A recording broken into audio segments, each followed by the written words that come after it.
that I made. The third thing that you need is some sort of emotional connection to why you're raising your standards, why you're making that one single decision. And for me, it goes back to, it became really emotional for me when I was sitting home and I got to spend a lot more time with my daughter. My wife was still working at the time, so she would leave, but I got to spend all day long with my daughter, and so in doing that, I got to realize like everything that I was missing when I was gone all day at the job. And then my wife would come home and she would be a little bit upset because she's like, it stinks that you lost your job, but it's so awesome that you get to be with our daughter every single day, and it breaks my heart that I have to leave every single day. And so I realized in that moment that I never wanted to be away from my daughter. And so for me, and my son was on the way too, and I didn't want to be away from my son, and I wanted to figure out a way to get my wife home too, because I wanted us to be together as much as possible, and doing the things that we loved with our life, and all that sort of stuff. And so I realized there was a very emotional connection to why I wanted to do this thing. I wanted to be home, with my daughter and my soon-to-be son and my wife, and I wanted to be away from. I understood now what it meant to be away. I understood all the little things that I was missing. So because sort of when you're in the moment, and I'll use the going to work example because this is what I'm talking about. But when you're going to work every day, you don't really think about sometimes all of these little things that you're missing, and you don't even realize. It's sort of one of those things like you don't know what you don't know, right? Well, once I was home, I knew exactly what I was missing. I knew all those tiny little moments with my daughter that I wasn't having before, I was having now.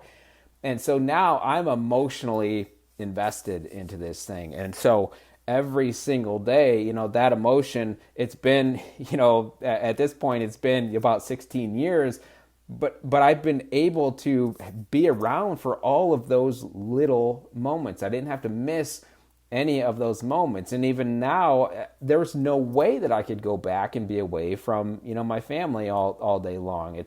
I'm emotionally attached. So emotionally, why do you want to do this thing? So to stick with that weight loss example, if you are wanting to lose that 20 pounds, for example, why emotionally do you want to lose that weight?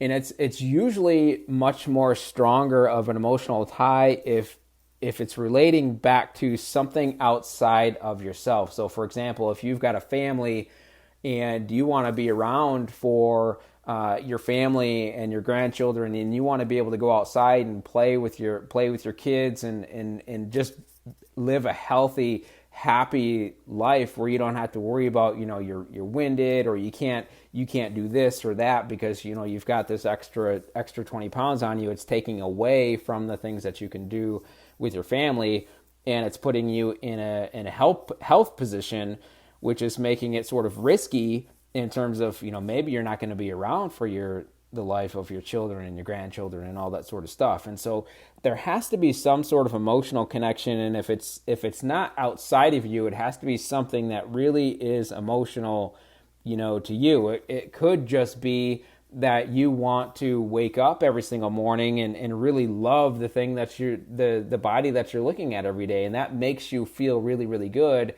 And so it puts you in a higher state of just happiness and feeling better about yourself all day long. Because there are people who who are trying on that weight loss journey, and they wake up and they don't even look in the mirror in the morning because it makes them feel bad about themselves, right? Maybe you just want to feel better about yourself and about how you look and how you feel and all that sort of stuff. But there has to be some sort. Number 3 is an emotional connection. And if it's outside of you, it's always much, much stronger than it is if it's just some sort of personal thing. But it could be anything emotional. Why emotionally? Figure out why emotionally you want to lose that 20 pounds. If there's no emotional tie to it, then you're not going to For example, on that 5,000 stair journey, you could get to stair 1,000 and trip up, and your shins are all bloody, and you just don't want to keep going. If there's nothing emotional really tying you to it, you're much more likely to jump off the stairs and go back to square one. And so number one was raise your standards. Number two is make one single decision. Don't make all those baby decisions every single day. Number three is there's got to be some sort of emotional tie